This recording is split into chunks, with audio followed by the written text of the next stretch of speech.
This is Access 2019, Modules 6 and 7, Part 3.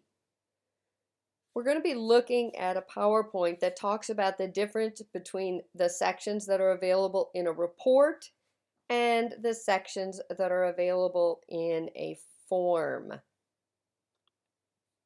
So if you think back to when you were creating your forms, in a form you have one header and one footer, and then the body of the form. But in the report, you can have multiple types of headers as well as multiple types of footers. You have one report header, one page header, and I believe up to 10 group headers. Then you have up to 10 group footers, one report footer, and one page footer. All right, so your report header is going to print on the beginning of the report. It only prints on the first page. This is an example out of some accounting software I use. And you can see at the top, the report header includes information, the company name, the report, the date, who printed it, as column headings and other pieces of information. This prints on the first page. It shows us what accounts are included, how it's sorted, how it's being subtotaled. All of this information we only need to see once, so it's in the report header on the first page. Then at the top of each new page, we get a page header. So you can see in this example, at the top of each page following the first, you get things like the date, who printed it, the name of the report, and the name of the company. You can see I've blacked out a lot of the company information.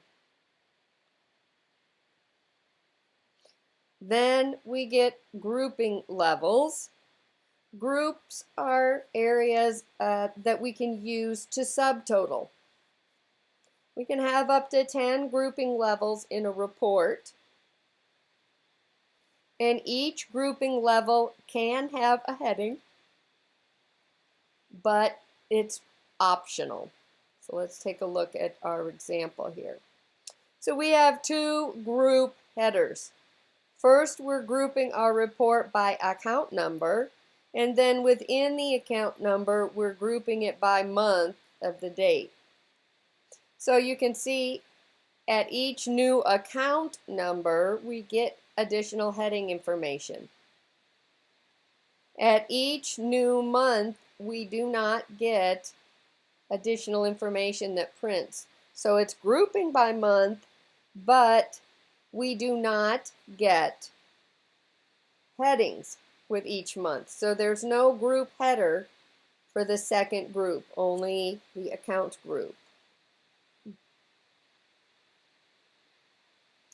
After the detail of the report, then we start getting the group footers. This would be where you can subtotal and see the totals. Right, so with the group totals, we're going to have those in group footers. So you can see here we have, again, two groups. One that is the account number, and you can see at the end of each account number we get a total. That's the group footer for group 1. Group 2 is grouping by month, and you can see at the end of each month we are also getting another total. So each group has a group footer in this example. So even though we didn't use two group headers, we are using two group footers. Then they give us the report footer. That shows at the end of the report and only prints once. It prints on the very last page, right before the page footer. So here, our report footer is a grand totals that shows us the total of all of the accounts in the report. And then finally, we have the page footer. It's the last thing that prints at the bottom of the page. The example that I had did not use a page footer because they had all the page number information and things like that on the top in the page header. But if you did not have the page numbers and some other summary information like that, who printed the report, the date that it was printed, things like that, if you did not have those pieces of information in the page header, you could put them in the page footer. So when you are thinking about your questions on the exam, for example, when you're adding a controlled total, a calculated field, into a report, and they want you to add a grand total of all of the account numbers, you need to know whether to put that in a group footer, a report footer, or a page footer. So if you're adding a grand total, you need to remember that that's going to go in a report footer.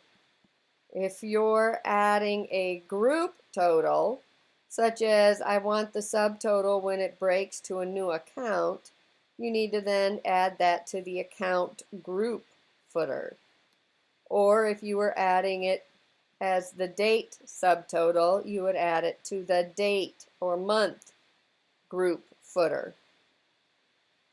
So when you're working on your SAM exam and you're looking at questions about adding calculated fields or adding items to a header or a footer, if you're dealing with a report, you have to figure out which header or which footer you're going to add it to.